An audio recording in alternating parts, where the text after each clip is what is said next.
When you're starting off learning how to play guitar, one of the first things we have to focus is the finger placement, finger dexterity and strength.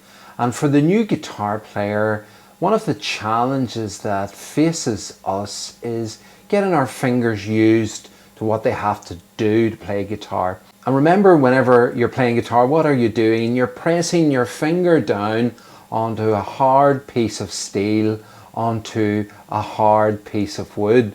So we need to condition our fingers. So if you think about it from the perspective of a sports person, an athlete, they have to train and condition their body to be able to endure the stress that they're putting it under whenever they engage in their sport. Now, playing guitar just isn't as strenuous as sport, but all the same, it still requires us to condition our fingers. We have to also get our fingers to work independently of each other and coordinate between left and right. Now, if you're a right-handed guitar player, you're strumming or picking with your right hand and you're fretting with your left hand. So this little exercise, I've seen it called the spider walk, is a great little exercise just for starting off, getting to feel what it's like to actually fret a note and starting now to work on that coordination between your left and right hand. It's also a great exercise for conditioning those fingers, getting your fingers used to what they have to do to properly fret a note. We're going to do this exercise really in the middle of the guitar, starting on the B note, the 7th fret of string 6, our big E string. And this exercise, we're going to go across all 6 strings from 6, 5, 4, 3, 2, 1. We're going to use all of our fingers 1, 2, 3 and 4. We start off with our first finger on the 7th fret of string 6. And simply what you're doing is fingers 1, 2, 3, 4 on frets 7, 8, 9, 10. Also what I'm doing is I'm taking my finger off whenever I play the note. Then I'm moving with my first finger onto the 8th string. Again, this will all be over all of the strings on frets 7, 8, 9, 10. Then move to string 4, then string 3, then string 2, and then string 1. That little exercise goes like this.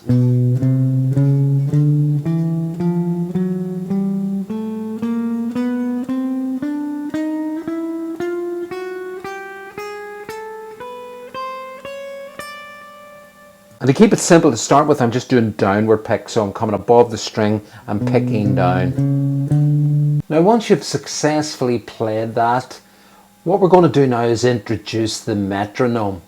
And the metronome is a great tool for helping us with our rhythm and our timing. I also think the metronome is really important to help you develop the skills that you need to play with other people. The metronome is a click, works on a beats per minute basis, so it clicks and keeps time. And what we're trying to do with our little spider walk exercise is to play along in time, to play along with that tempo on the beats. And that's a vital skill to develop as a musician. You need to be able to play with other musicians, a drummer in a band, a bass player, perhaps a singer. You have to train your brain to be able to focus and concentrate on the guitar playing that you need to do, but also be able to lock in with another musician.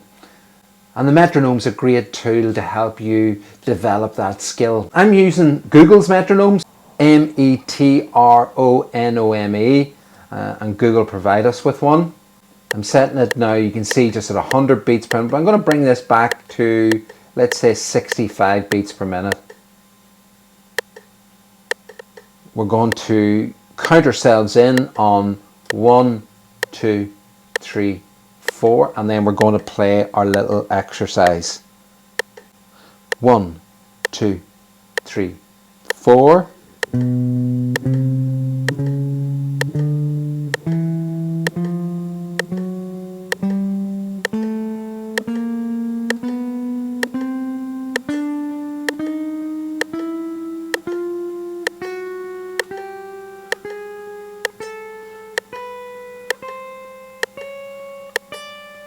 And really it's about developing that coordination between your picking hand and your fretting hand.